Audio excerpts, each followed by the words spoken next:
जय सिया राम। आज हम जानेंगे मौनी अमावस्या व्रत कथा। मौनी अमावस्या के दिन स्नान दान का विशेष महत्व होता है।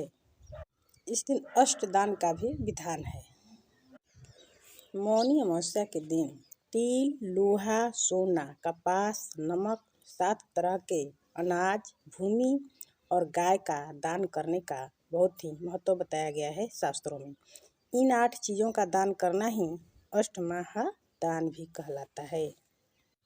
इस तरह के अष्टमहादान करने से हर तरह के पाप खत्म हो जाते हैं और पुण्य की बढ़ोतरी होती है। इन 8 के दान से कई यज्ञ करने के बराबर पुण्य मिलता है। मौनी अमावस्या व्रत कथा। मौनी अमावस्या के दिन यह कथा सुनने अथवा सुनाने का प्रचलन माना जाता है। पौराणिक कथा के अनुसार यह बताया जाता है कि कांचीपुर की एक कन्या जब विवाह के योग्य हो गई थी, तब उसके पिता ने पंडित को उसकी कुंडली बुलाकर दिखाई। पंडित जी ने कुंडली में वैधव्य दोष बताया और साथ ही इस दोष से बचने का रास्ता भी बताया। उनके कहे अनुसार कन्या सिंहल द्वीप के पास रहने वाली धोबी का आशीर्वाद लेने पहुंची, जिस पेड़ के नीचे बैठकर दोनों भाई बहन सागर के बीच पहुंचने का रास्ता ढूंढ रहे थे। उस पर एक गिद्ध का भी घोंसला था। उसी पेड़ पर गिद्ध के बच्चों को दोनों भाई बहन ने पूरी बात बताई। तब गिद्ध बच्चों के पिता ने यहाँ आने का वजह जानकर अपने पीठ पर दोनों भाई बहन को बैठाकर समुद्र के बीच सिंहल द्वीप ले गया। कन्या ने नित्य दिन सोमा के घर को साफ सफाई करके झाड़ कर पोत देते थे। एक दिन सोमा ने अपनी बहू से पूछा, हमारे यहाँ घर कौन बुहारता है, कौन लिपता पोतता है?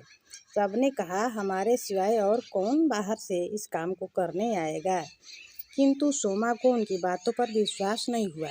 एक दिन उसने रहस्य जानना चाहा। वह सारी रात जगी और सब कुछ प्रत्यक्ष देखकर जान गई। सोमा का उन बहन भाई ने वार्तालाप सोमा से उन दोनों भाई बहन का वार्तालाप हुआ। भाई ने सोमा को बहन संबंधी सारी बातें बताई। इस पर सोमा ने प्रसन्न होकर उचित समय पर घर पहुंचने का आश्वासन दिया।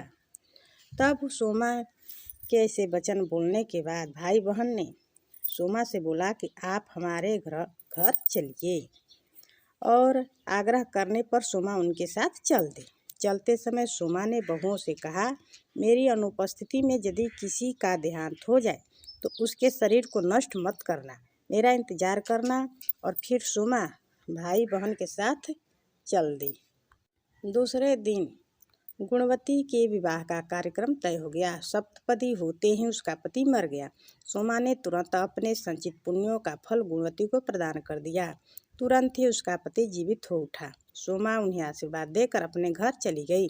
उधर गुणवती को पुण्य फल देने से सोमा के पुत्र जमाता तथा पति की मृत्यु हो गई। सोमा ने पुण्य फल संचित करने के लिए मार्ग में अस्वस्थ पीपल वृक्ष की छाया में विष्णु जी का पूजन करके 108 परिक्रमाएं की। इसके पूर्ण होने पर उसके परिवार के मृतक जन लोग जीवित हो उठे। निष्काम भाव से सेवा का फल मधुर होता है। इस व्रत का यही लक्ष्य है। ऐसा माना जाता है कि उसी दिन से मौनी अमावस्या व्रत की शुरुआत हुई। इति मौनी अमावस्या व्रत कथा समाप्त।